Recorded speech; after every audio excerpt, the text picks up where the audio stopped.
Good morning students. अभी हम लोग तुलसीदास का पाठ राम लक्ष्मण परशुराम संवाद स्टार्ट कर चुके हैं और इसका एक पैरा हमने आपको पढ़ाया है, जिसमें हमने आपको बताया था कि सीता जी का स्वयंवर हो रहा है और राम और लक्ष्मण विश्वामित्र के साथ राजा जनक के आश्रम में पहुंचे हैं।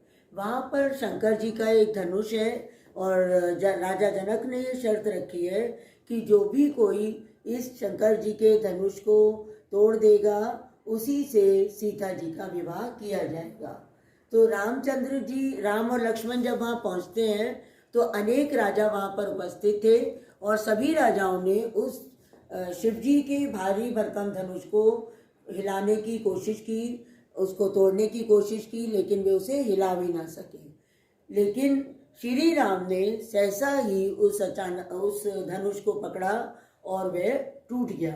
उस धनुष की गर्जना सुनते ही परशुराम अत्यधिक क्रोधित हो गए और वे क्रोध में आकर पूछने लगे कि ये धनुष किसने तोड़ा है। ये हमने आपको पहली चौपाई में बताया था। अब दूसरी चौपाई में है कि वही चर्चा चल रही है और उसी धनुष के बारे में परशुराम पुनः पूछते हैं। तो लक्ष्मण उनका जवाब देते हुए कहते हैं कि लखन कहा हंसी हमरे जाना। लक्ष्मण ने हंसते हुए कहा कि हम तो ऐसा जानते हैं कि सुनहु देव सब धनुष समाना। हमने तो ऐसा सुना है कि सारे ही धनुष एक से होते हैं। तो काचती लाभ जोन धनु तोरे, देखा राम नयन के बोरे। तो इस शिवजी के धनुष को तोड़ने में क्या लाभ और क्या हानि, हमें तो कुछ भी नहीं दिखाई देता इसमें, है ना। तो लक्ष्मण जी अपना पक्ष तर्क रखते हुए कहते हैं कि इस धनुष को तोड़ने में क्या लाभ और क्या हानि। देखा राम नयन के बोरे, रामचंद्र जी ने तो खाली उसको देखा भर था और छुअत टूट, उनके स्पर्श करने मात्र से ही वो धनुष टूट गया। इसमें रामचंद्र जी का कोई दोष नहीं है। मुनि बिनु काज करिए कतरोसु। तो वे मुनि, आप बिना कारण के ही क्यों क्रोध कर रहे हैं। रोसु मीन्स क्रोध करना। तो लक्ष्मण परशुराम से कहते हैं कि आप अकारण ही क्रोध क्यों कर रहे हैं। बोले चिते परसु की ओरा, रे सठ सुने सुभाव न मोरा। इतना सुनते ही परशुराम का जो फरसा नामक उनका यंत्र सिद्ध है कि वो अपने फरसे से अनेकों लोगों को मौत के घाट उतार देते हैं। और उनका क्रोध सर्वविदित ही है कि वो जरा सा उन्हें क्रोध आता है तो या तो श्राप दे देते हैं और या अपने फरसे से किसी को भी मृत्यु के घाट उतार देते हैं। तो बोले चिते परसु की ओरा। परशुराम इस समय भी अपना ध्यान फरसे की ओर करते हुए बोले, रे सठ सुने स्वभाव न मोरा। हे मूर्ख, तूने मेरे स्वभाव के बारे में नहीं सुना है, तू मेरे स्वभाव को नहीं जानता है। बालक बोली बधू नहीं तोई, केवल मुनि जड़ जाने मोई। मैं बालक जानकर, तुम बच्चे हो, छोटे बच्चे हो, बालक जानकर मैं तुम्हारा वध नहीं कर रहा हूँ। केवल मुनि जड़ जाने मोई, और तुम मुझे खाली एकमात्र मुनि मत समझो। ओके, तुम मुझे ऐसा मत समझो कि केवल मुनि ही हूँ मैं तो क्या हूँ। अपनी विशेषताएं बताते हुए कह रहे हैं, बाल ब्रह्मचारी अति कोही आया क्रोधी के लिए। मैं बाल ब्रह्मचारी हूँ और अत्यधिक क्रोधी हूँ।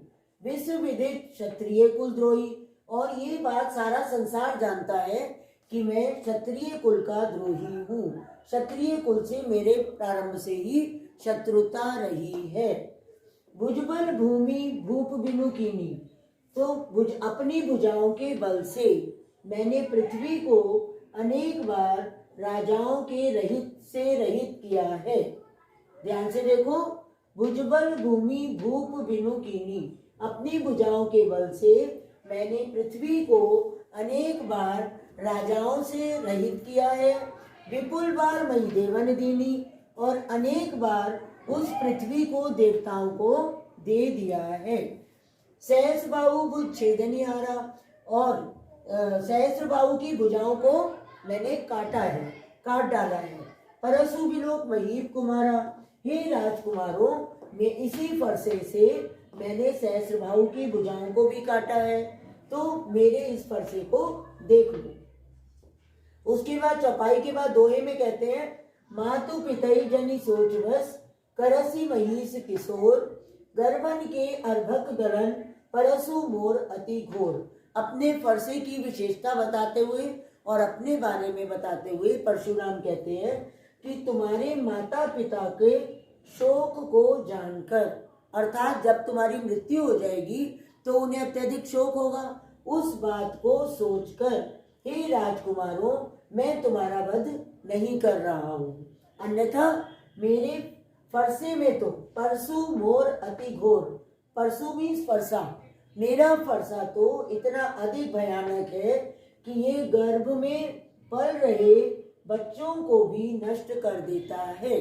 अर्थात मेरे फरसे की गर्जना या मेरे फरसे का इतना अधिक प्रकोप है, डर है कि गर्भ में पल रहे बच्चों की भी मृत्यु हो जाती है। यहाँ पर परशुराम अपने फरसे की ही विशेषता और अपने क्रोध की विशेषता बता रहे हैं। तो इसके क्वेश्चंस भी हमने लिखे हैं, लेकिन उससे पहले हम आपको ये बता दें कि तुलसीदास की भाषा क्या है, अवधी। ये हमने आपको पहली चौपाई में भी बताया था। प्रत्येक चौपाई में हम ये बात रिपीट करेंगे ताकि आपको अच्छे से ये बात लर्न रहे। तुलसीदास की भाषा अवधी है। उन्होंने रामचरितमानस में बालकांड में दोहा और चौपाई छंदों का प्रयोग किया है। इनकी शैली संवादात्मक है, क्योंकि चैप्टर से ही स्पष्ट हो रहा है, राम लक्ष्मण परशुराम संवाद। अलंकार, उपमा, अनुप्रास, रूपक। देखिए, अनुप्रास की छटा तो प्रत्येक जगह दिखाई देती है। बालक बोली बधऊ, ब वर्ण की आवृत्ति है, और भूमि भूप भा वर्ण की आवृत्ति है, विपुल बार बा वर्ण की आवृत्ति है। अनुप्रास अलंकार की छटा तो यहाँ पर सर्वत्र ही दिखाई देती है। इसके बाद क्वेश्चन है, श्री राम द्वारा शिव का धनुष तोड़े जाने पर लक्ष्मण ने परशुराम से क्या कहा? तो लक्ष्मण ने तो सिंपल भाषा में कहा था उनसे कि हमारे लिए तो सब धनुष एक समान है, हमें तो इस धनुष के तोड़े जाने पर कोई लाभ और हानि की संभावना नहीं प्रतीत हो रही है, और इसमें श्री रामचंद्र जी का भी कोई दोष नहीं है। ये धनुष तो खाली उनके छूने मात्र से, स्पर्श मात्र से ही टूट गया। सेकंड क्वेश्चन है, काव्यांश के आधार पर परशुराम की चारित्रिक विशेषताएं लिखिए। तो परशुराम की चारित्रिक विशेषताओं में सबसे पहले आता है, ध्यान से देखिए, इसमें भी सारी दी हुई है कि सबसे पहले उन्होंने बालक जानकर राम और लक्ष्मण का वध नहीं किया, अतः उन्होंने इस मर्यादा का पालन किया कि वे बालकों का वध नहीं करते हैं। दूसरा, वे क्षत्रिय कुल के द्रोही थे। ओके। तीसरा, उन्होंने अपने भुजाओं के बल से पृथ्वी को राजाओं से रहित कर दिया था और अत्यधिक क्रोधी स्वभाव के थे। नेक्स्ट लास्ट क्वेश्चन है, परशुराम लक्ष्मण से अपने फरसे की ओर देखने की बात क्यों कर रहे थे? परशुराम लक्ष्मण से अपने फरसे की ओर देखने की बात इसलिए कर रहे थे कि उनके फरसे में इतनी ताकत है कि उन्होंने इस फरसे के बल पर ही एक तो पृथ्वी को राजाओं से रहित किया था, सहस्त्रबाहु की भुजाओं को काटा था, ठीक है, और दूसरा वो विशेषता ये बताते हैं कि इससे गर्भ में पल रहे बच्चों की भी मृत्यु हो जाती है। ये मेरा फरसा इतना अधिक शक्तिशाली है। आशा है आपको इस चौपाई का अर्थ अच्छे से समझ में आया होगा। अगर आपकी कोई प्रॉब्लम हो तो ज़रूर शेयर करिएगा कमेंट बॉक्स में, और सब्सक्राइब तो आप लोग कर ही रहे हो लगातार, आगे भी करते रहिए, और नेक्स्ट चौपाई में हम जल्दी ही मिलेंगे। धन्यवाद।